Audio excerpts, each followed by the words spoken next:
Worry is one of the most common yet unproductive habits we develop as human beings.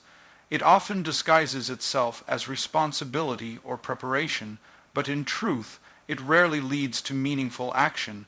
Instead, it traps us in a cycle of fear, doubt, and overthinking. While it might feel like we're doing something by worrying, thinking things through, preparing for the worst, or protecting ourselves from surprise in reality, worry doesn't solve problems. It magnifies them. When we worry, we tend to overanalyze situations that haven't even happened yet. Our minds spin scenarios over and over, most of which never come true, and even if they do, worrying beforehand doesn't make us any more prepared to face them. What it does do, however, is rob us of the present moment. It distracts us from what we can do right now. The energy we spend worrying could be used to take real steps towards solving our problems or making peace with the things we can't change. Worry also has a direct impact on our health, both mental and physical. It increases stress, causes anxiety, and even affects our sleep and focus. Constant worry can lead to fatigue, burnout, and a sense of hopelessness. We start to believe we are stuck in a situation that is out of our control, and that helplessness feeds the cycle even more.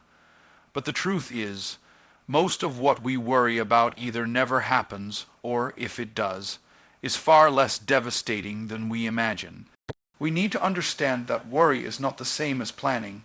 Planning is productive. It involves evaluating a situation, making decisions, and preparing for realistic outcomes. Worry, on the other hand, is when we ruminate on worst-case scenarios without taking action. It's when our mind becomes flooded with what-ifs, and we freeze instead of move. That's where worry becomes a thief. It steals our time, our peace, and our ability to move forward. One of the biggest misconceptions about worry is that it shows we care. While it may seem that way, caring means being present, making thoughtful choices, and doing what we can with what we have. Worry keeps us mentally stuck in fear, not love or care. It disconnects us from hope and confidence. It whispers lies that we're not capable, that disaster is always around the corner, and that we're not safe unless we're on edge. That's no way to live. To stop worrying doesn't mean you stop caring or become irresponsible. It means you recognize that your mind has wandered into a place that's not helping you. It means you take a step back, breathe, and focus on what's real and in front of you. It means asking yourself, what can I do right now? And letting go of everything else. The moment we stop feeding worry, we begin to reclaim our peace. We start to live more fully, respond more clearly, and act more intentionally. We become people of purpose, not panic. So the next time worry tries to take over, remember this: it's not protecting you. It's distracting you. You don't need to worry to be strong. You just need to believe that no matter what happens, you have the ability to handle it. And that belief, that's what truly puts you in control. Life is full of unpredictable events, some exciting, some disappointing, and some deeply challenging. While we may not have control over everything that happens to us, we always have control over how we react. This truth is simple, yet incredibly powerful. Our reactions shape our experiences. They influence how we see the world, how we treat others, and how we move forward. Understanding this can completely shift how we deal with stress, setbacks, and uncertainty. When something unexpected happens, it's natural to feel an immediate emotional response. Maybe it's anger, sadness, fear, or frustration. These emotions are valid. They're part of being human, but after that first wave, we get to choose what comes next. That choice is our power. We can either let the situation control our mood and actions, or we can pause, breathe, and decide how to respond in a way that aligns with our values and goals. Controlling your reaction doesn't mean pretending to be happy or bottling up your emotion. It means recognizing what you're feeling, allowing yourself to process it, and then responding with intention rather than impulse. It's the difference between reacting out of panic and responding with purpose. For example, if someone says something hurtful, your first reaction might be to snap back. But if you pause and think, you might realize that responding calmly or walking away will protect your peace more than a heated argument ever could. Learning to control your reactions also helps in building stronger relationships. When we react emotionally without thinking, we risk damaging our connections with others.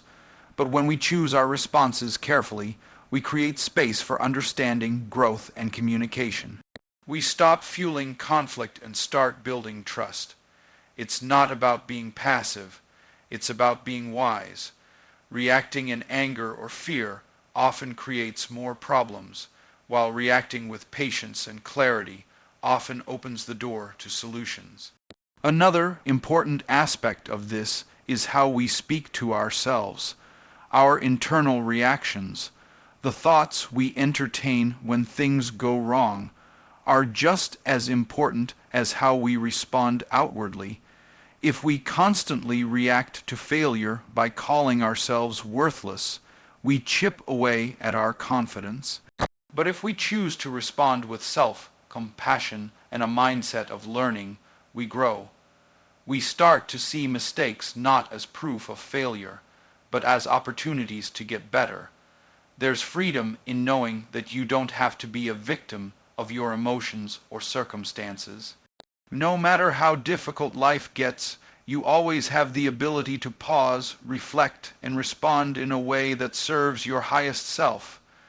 That might mean stepping away from drama, choosing peace over conflict, or finding hope when everything feels uncertain. Your reaction can either add to the chaos or become a source of calm, not just for you, but for those around you. This kind of self-mastery takes practice. It doesn't happen overnight. There will be times when emotions take the lead, and that's okay. What matters is that you keep trying. Each time you pause instead of explode, listen instead of judge, or take a deep breath instead of panic, you're strengthening your inner control. Remember, no one else gets to choose your mindset. No one else gets to decide how you respond. That power belongs to you, and the more you use it, the more confident, resilient, and grounded you become. Because when you learn to control your reactions, you don't just survive life's challenges, you rise above them. Overthinking is something almost everyone struggles with at some point. It's that endless loop of thoughts, questions, and doubts that play in your head when you're faced with a decision or challenge. You keep analyzing every possible outcome, worrying about what could go wrong, and imagining all the ways things might not work out. In the process, you freeze, you stay stuck, and the more you think, the less you do. That's where overthinking becomes a trap, and the only way out is action. Taking action doesn't mean you have everything figured out. It doesn't mean you won't make mistakes, but action is what moves you forward. It's what breaks the cycle of uncertainty. Overthinking, on the other hand, gives the illusion of control. It feels like you're being careful or preparing yourself, but most of the time it just delays progress. You can't think your way into the perfect outcome. You have to step into it, one move at a time. The truth is, no amount of thinking will ever eliminate all risk. Life is unpredictable. Decisions will always come with unknowns. But taking even the smallest step can give you clarity. Action creates momentum. It reveals what works and what doesn't. It teaches you far more than sitting still ever could. Every step you take helps silence the doubts and gives you confidence that you can figure it out as you go. One of the biggest reasons people overthink is fear. Fear of failure, judgment, or making the wrong choice. But ironically, not acting is often the bigger failure. Opportunities pass by, time is wasted, and your goals stay out of reach simply because you stayed in your head too long. The cost of overthinking is not just emotional, it's real. It's the job you didn't apply for, the dream you didn't chase, the relationship you didn't pursue, all because you kept waiting for the perfect moment.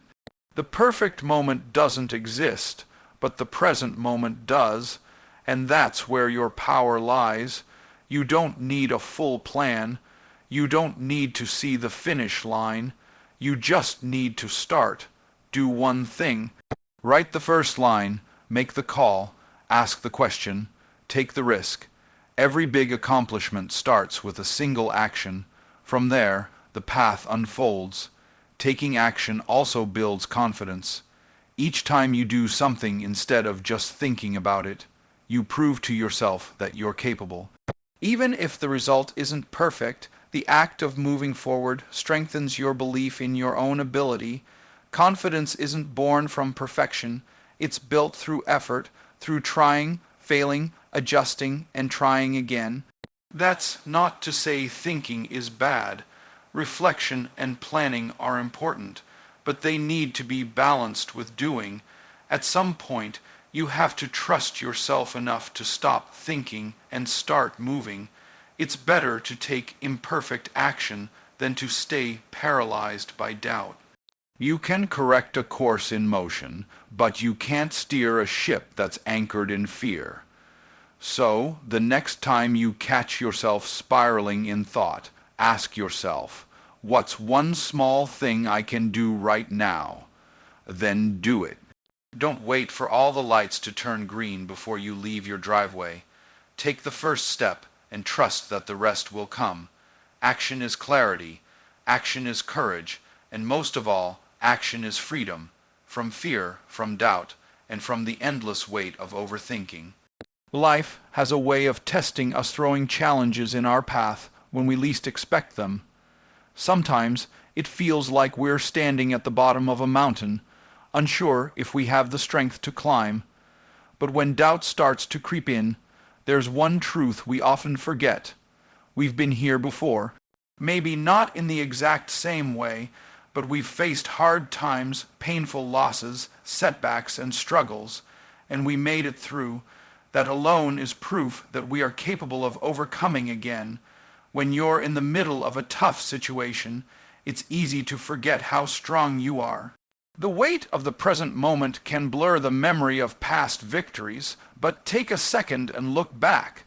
Think about the things you once thought you couldn't survive but did. Think about the times you felt broken, lost, or hopeless, and yet somehow you kept going. That resilience didn't disappear. It's still inside you, waiting to be used again. Strength isn't about never struggling. It's about showing up even when things are hard. It's about taking one more step when you want to give up. Every time life knocked you down and you got back up, you were building a strength that no one could see, but that shaped everything about who you are today. And if you could do it before, why would now be any different? We often underestimate our own ability to adapt, grow, and heal. We think we're not ready or that this time is too much. But that's the voice of fear, not truth. The truth is that challenges don't come to destroy us. They come to reveal parts of us we didn't know were there. They stretch us, teach us, and in many cases, lead us to become better, wiser, and more grounded human beings. Sometimes, what we need most is to remind ourselves of our own journey. Make a list of what you've overcome, losses you've faced, disappointments that hurt, goals that once seemed impossible but are now part of your story. Let that list be your evidence. Let it be your reminder that you have what it takes.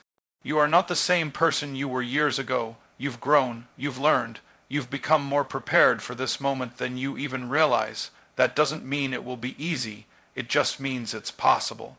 And possibility is all you need to start again. It's okay to feel scared. It's okay to feel tired, but don't let those feelings make you forget your power. There's strength in starting over. There's courage in continuing.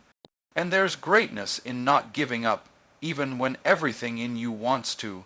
The next time you're facing something hard, say to yourself, I've done hard things before. I can do this too, because you can.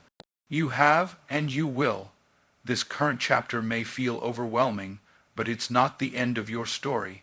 It's just a moment, and like every other moment you've survived, this one will pass too. You'll find your way again. You'll rebuild. you'll rise, and when you do, you'll be even stronger than before. So keep going, keep believing, not because everything is perfect, but because you've already proven to yourself that no matter what comes your way, you are built to overcome it. Again and again, every story has a writer, and when it comes to your life, that writer is you. You are the one holding the pen. You are the author of your own journey. Every decision, every reaction, every dream you choose to pursue or let go of. Sometimes life throws in plot twists that you didn't ask for, but the direction of the story is still yours to guide. That's the power many people forget they have. Too often, we let others define our story. We get caught up in expectations, what society wants, what family demands, what friends think we should do. Slowly, without realizing it, we hand the pen over. We start living someone else's version of our life. But deep down, a quiet voice reminds us that we were meant for more. That voice is your truth calling you back to your own story. Being the author of your life doesn't mean you control everything that happens. It means you get to choose how you respond, what you learn, where you grow, and which direction you move next. You decide who you are becoming, not your past, not your mistakes, not your circumstances. You may not have chosen the beginning of your story, but you can always change the next chapter. One of the greatest acts of self-love is reclaiming authorship over your life. That means setting boundaries. It means letting go of toxic influences.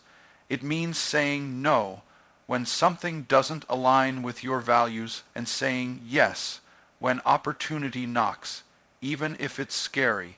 It means realizing that you don't have to keep doing what you've always done just because it's comfortable.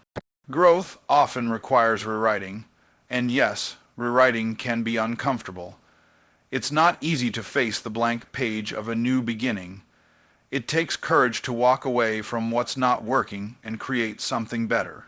But that's what authors do. They revise. They learn from what didn't work and try again with more clarity, more strength, and more heart. Think of the people you admire, those who have inspired you with their resilience, their success, their impact. They didn't just let life happen to them. They made choices. They took risks. They wrote their own stories even when the odds were against them. And you can too. No matter where you are right now, whether you're feeling stuck, lost, excited, or ready, this moment is a page.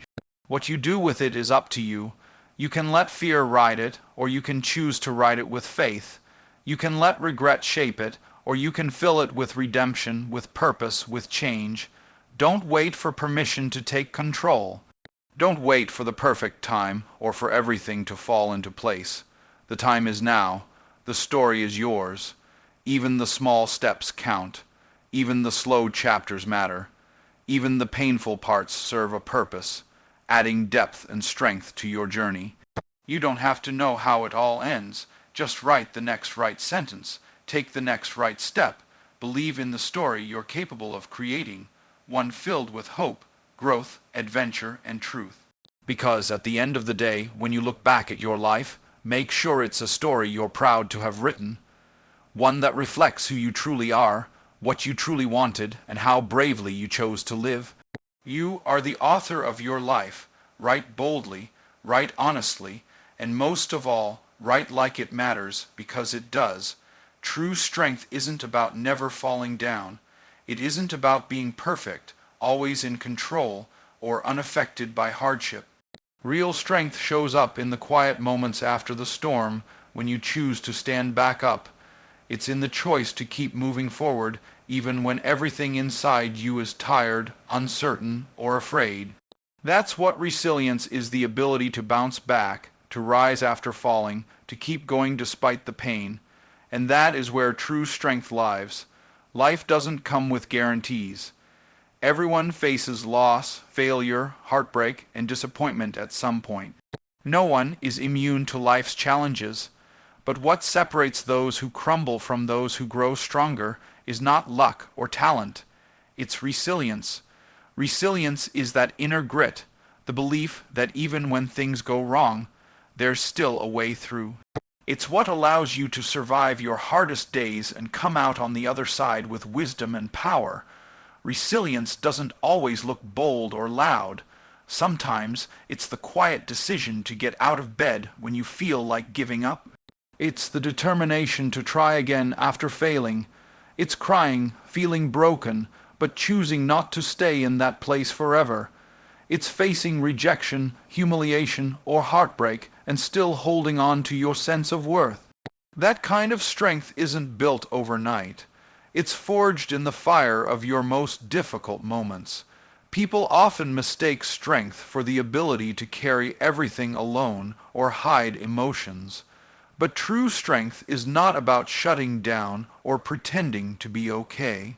It's about being honest with yourself, feeling your emotions fully, and still choosing to continue. It's the ability to be vulnerable and open, even after being hurt. It's showing up to life again and again, no matter how many times it knocks you down.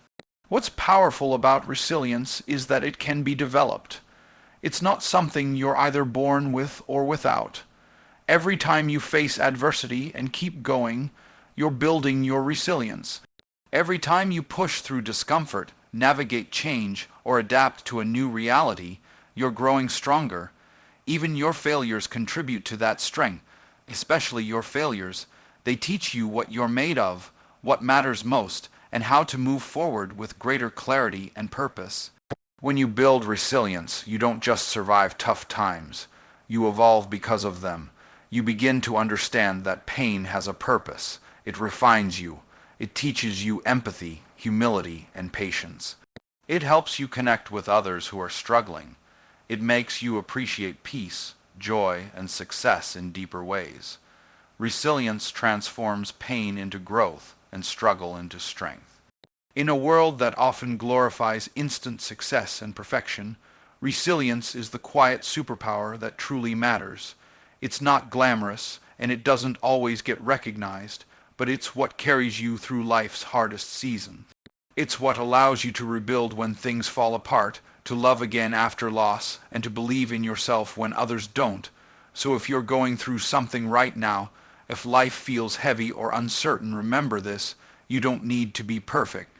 You just need to keep showing up, keep choosing hope, keep getting back up, because that is resilience, and in that you'll find a strength that nothing and no one can take away from you. You are stronger than you know. And every time you keep going, despite everything, you're proving it, not just to the world, but to yourself. That's true strength. That's resilience.